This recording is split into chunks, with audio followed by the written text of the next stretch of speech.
Bonjour à tous, c'est Jérôme du blog d'un malvoyant. Aujourd'hui, j'ai le grand plaisir d'être avec Sylvie Dugelet qui vient d'écrire et qui a produit sa toute première pièce de théâtre qui s'appelle 31, que j'ai eu le plaisir de voir hier soir à Paris. Et franchement, faut qu'on vous en parle parce que c'est une pièce un petit peu différente des autres. Bonjour Sylvie. Bonjour Jérôme, bonjour à tous. Alors, est-ce que tu peux expliquer déjà pourquoi cette pièce est différente d'une comédie d'une comédie dite entre guillemets normale? Bon, parce que d'abord parce que je suis malvoyante et que c'est moi qui l'ai écrit, donc c'est forcément différent. En plus, parce que je l'ai écrit pour que malvoyants et non-voyants puissent aller au théâtre ensemble, avec les voyants, et que du coup, j'intègre plein de choses de mon quotidien et des moyens de communication pour que tout le monde puisse avoir quand même un peu la même, entre guillemets, visibilité de la pièce. Donc, j'utilise l'audio-description pour le comique, mais aussi pour décrire les scènes à ceux qui ne voient pas.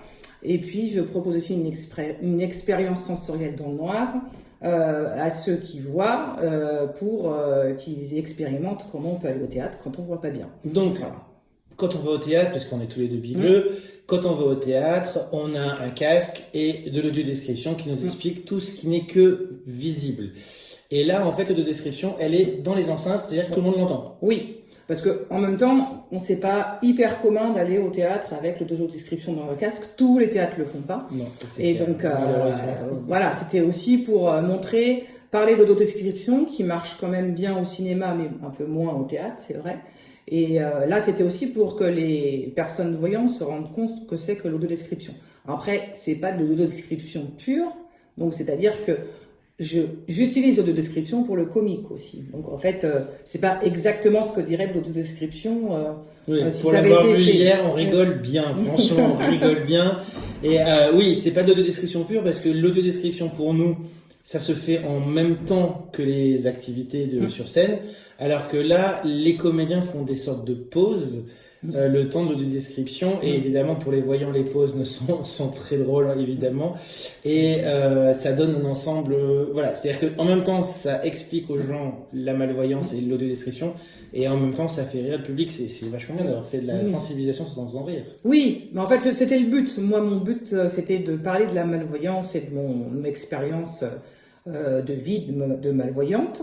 Donc tout ce qui est écrit est vraiment inspiré de moi. Mais le but, c'était que ça soit ludique, pédagogique et surtout qu'on s'amuse. Tout est inspiré de toi dans la pièce. Oui, de moi. Oh mon Dieu, je te découvre encore un peu plus. Oh mon Dieu.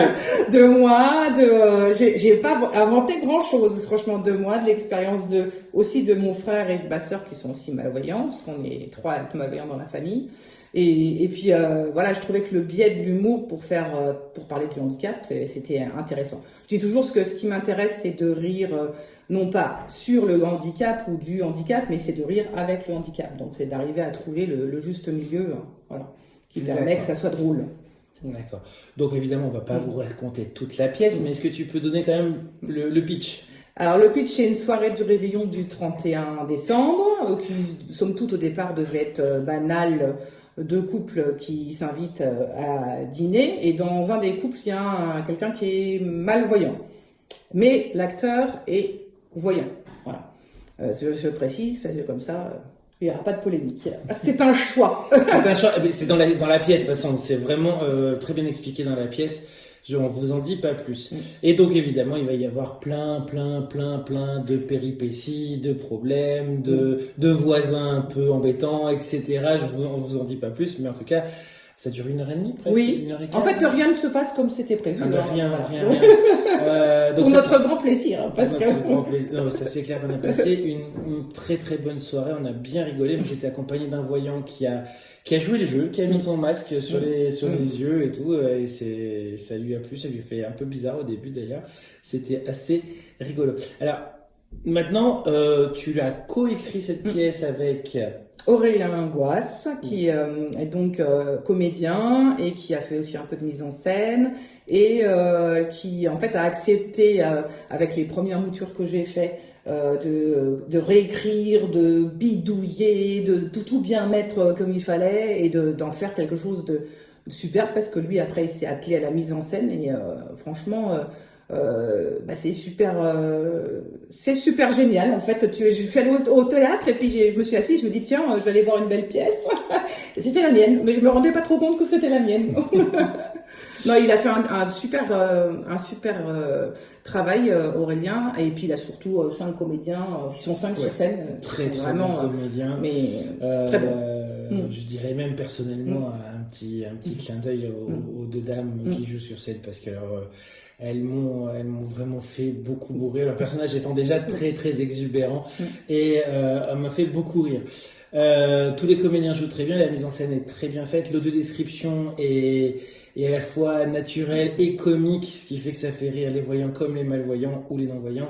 C'est vraiment très intéressant. Et donc cette pièce, je vais y arriver ce matin. On s'est couché un petit peu tard. C'est quand même fait. Cette pièce s'appelle 31. Écrit en lettres si vous cherchez sur internet. 31. La pièce. La compagnie s'appelle 31 et compagnie. Oh, les noms de compagnie, qu'est-ce que c'est dur à trouver.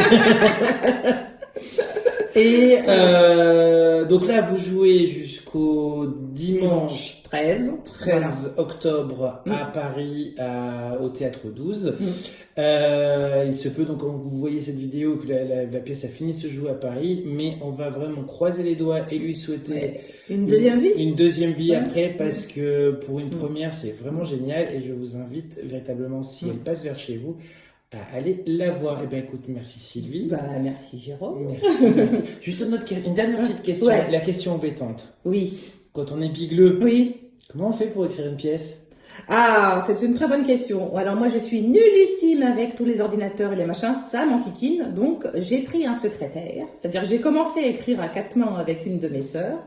Et puis qui m'a bien aidé. Et après, Aurélien Gouasse, il a accepté de m'aider aussi sur l'écriture. Donc au début, il n'intervenait pas beaucoup. Puis après, comme il s'est pris au jeu et qu'il a vraiment eu envie de monter la pièce, et voilà, il l'a mis en scène et il joue dedans. Voilà. Et une autre question très bête, mais du fait qu'il est voyant et qu'il joue un non-voyant, comment tu as pu lui expliquer les bons gestes, les bonnes façons de se déplacer sur scène? Parce que réellement, donc moi, pour ceux qui savent, je vois encore un tout petit peu, et je l'ai vu se déplacer sur scène. Oui, c'est vraiment, on voit, pour moi, c'était un non-voyant. Et d'ailleurs, mon ami qui était avec moi m'a bien dit, au début, j'ai cru qu'il était vraiment aveugle. Donc, est-ce que tu lui as expliqué ou est-ce qu'il il a fait des recherches par lui-même? Alors, en fait, il me connaît très bien, c'est dans la vie de la famille. Donc, et puis il m'a découvert tout au long de la phase d'écriture, on a énormément parlé. Après, moi, je lui ai aussi parlé aussi de la sensibilisation. Donc, je suis venue aussi voir les comédiens et je leur ai parlé du handicap. Je leur ai fait faire des petits exercices sous bandeau. Donc, ça, c'était super intéressant. On a beaucoup échangé et surtout, comme il me voit au quotidien, Aurélien, il a observé et je sais que j'ai le retour ceux qui voient, comme tu dis. Et qui ont dit non, vraiment il a des attitudes, il a vraiment bossé là-dessus quoi. Non, ça se voit, il n'y a pas photo, il n'y a pas photo. Voilà, et écoute, longue vie à 31. Merci Sylvie d'avoir répondu à quelques petites questions pour mon blog. Merci. Et puis à bientôt peut-être. À bientôt, qui sait, dans une ville de France ou de Belgique. Le plaisir de découvrir cette pièce. Bisous tout le monde. Bye bye.